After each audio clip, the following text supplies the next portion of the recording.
My name is Hernandi Dukol and I will be continuing the report from last time, which is the real-time processing technology.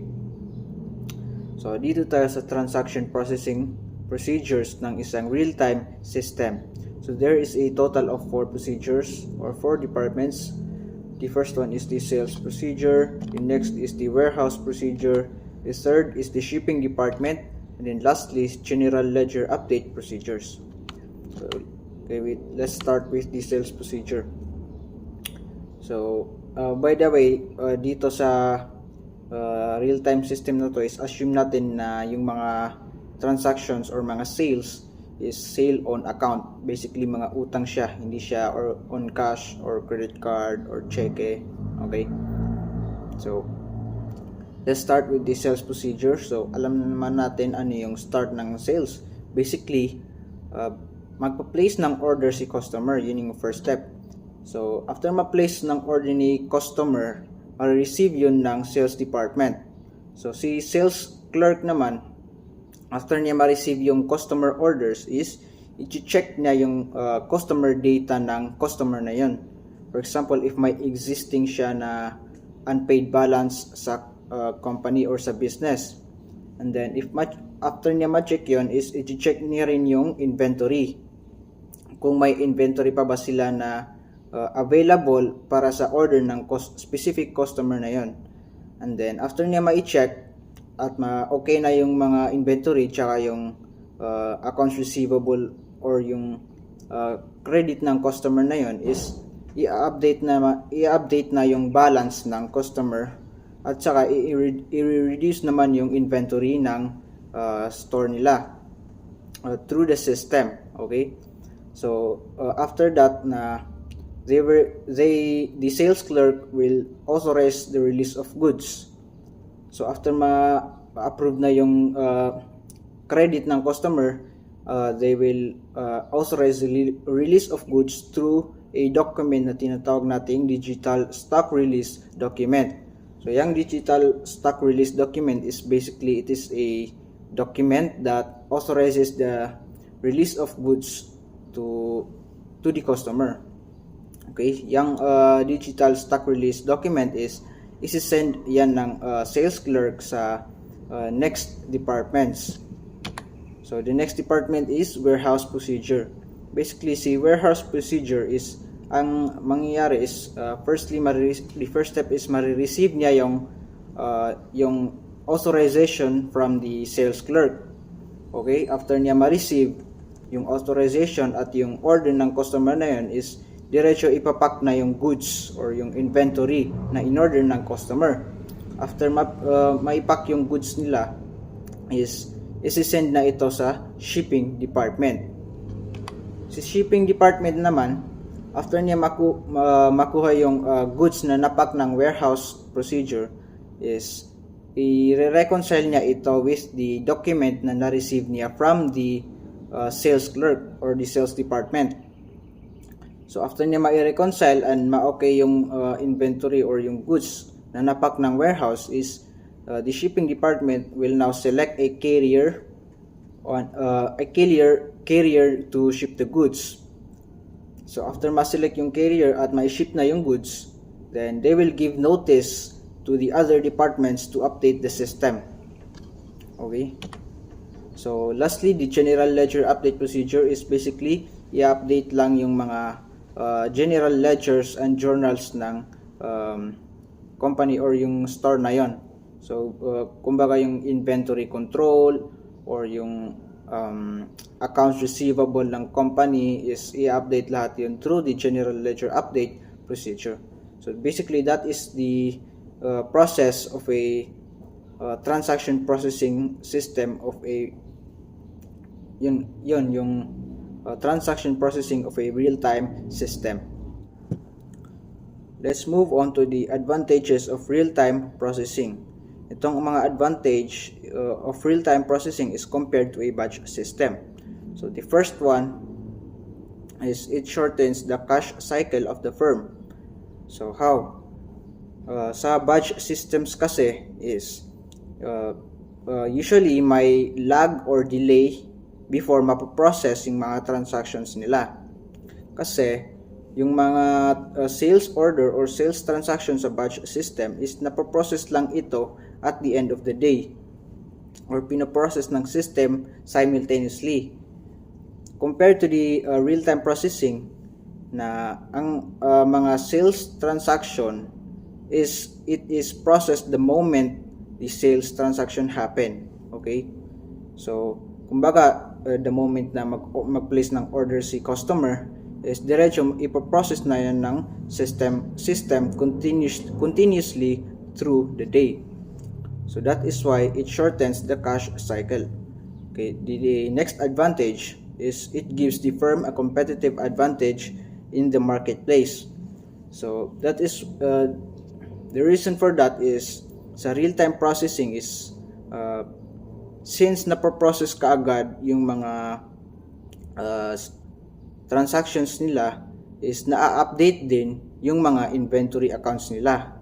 So since na-update yung mga inventories, yung mga accounts receivable is alam na nila kung gaano kalaki yung laman ng inventory nila compared to a batch system na until hindi ma-process or until the end of the day na hindi pa ma-process yung mga sales nila is hindi nila alam kung gaano yung exact amount na laman ng inventory nila. So that is why it gives a competitive advantage sa real-time processing. So the third advantage is it permits the identification of many kinds of errors. So itong real-time processing kasi is hindi yan basically hindi siya very automated. Mayroon pa ring mga events or mga process na kailangan yung human. So or yung mga tao. That is why these errors na minimin dito is it refers to human errors. So yun nga, since na-process kaagad sa real-time processing na malalaman din nila kung ano yung mga errors na kukumit nila. That is why after identifying those human errors na pwede nilang i-correct yung mga errors na yan. Unlike sa batch system is hindi nila malalaman kung may errors na na-commit sila until hindi ma-process ito at the end of the day. So lastly is it reduces the amount of paper documents in a system. Kasi yung mga physical kasi na papers is paper documents is very costly and also unorganized. That is why through digital na mga documents is na-reduce yung costs nila at saka yung mga na-reduce yung mga cost nila. So that is for the advantages of real-time processing. So let's move on to the automated cash receipts procedure. Basically ito yung procedure ng re-receive ng mga payments from the customers. So take note dito sa automated cash receipts is naturally batch system yung ginagamit. Kasi yung mga checks or cheque na nare-receive ng store is nag-wait sila na the checks get pulled into the mail room before they process or they open those checks. So here are the procedures. So there are 4 departments, which is the mail room, the cash receipts department, the accounts receivable department, and data processing department. So yung process ng automated cash receipts is it starts with the mail room.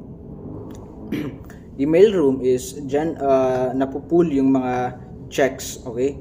So si mail room clerk is after niya ma-receive yung mga cheque at mga remittance advice from the customers is i-check niya ito at saka i-open yung mga checks to see how much, kung gaano ba talaga yung binayad ng mga customer na yon.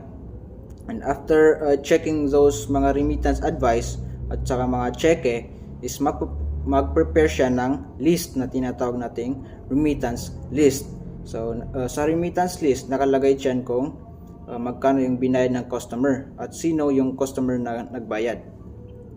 So itong remittance list is gagawa siya ng copy and then isi-send ito sa mga next departments, which is the next one is the cash receipts department. So cash receipts department is firstly is marireceive niya yung mga cheque from the mailroom and also yung remittance list. So after niya ma-receive yung mga cheque is i-reconcile niya ito with the remittance list na na-receive niya from the mailroom. And then after niya ito ma-check na basically diretso niya i-deposit ito sa bangko. And then after niya ma-deposit sa bangko, sa accounts receivable naman is i-update naman niya yung mga accounts receivable ledger ng company. After may deposit ng cash receipts department sa bangko yung mga cheque is ma-update din ng pwede na i-update ng accounts receivable department yung accounts receivable ledger nila.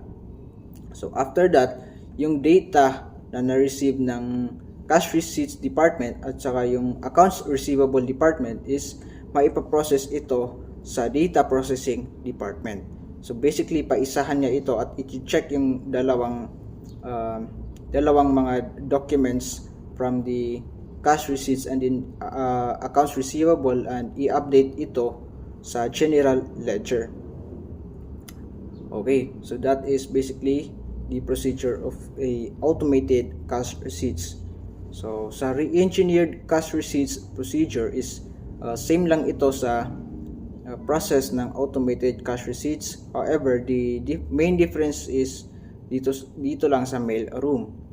So sa re-engineered cash receipts is gumagamit sila ng machine compared sa automated cash receipts na yung mga employee mismo yung nag-open ng mga cheque at i-check yung mga magkano yung binayad ng mga customer. Dito sa re-engineered cash receipts is meron silang machine na doon nila nilalagay yung mga cheque tapos na-process ito through that machine, like yung machine na yung nag-open ng mga cheque tapos it also uses AI to read the handwriting na nakasulat sa cheque. So yun lang yung main difference doon lang sa mail room. Okay, so let's move on to the point of sale system. Itong point of sale system is a real-time system. It also processes the financial transactions instantly at the moment of sale.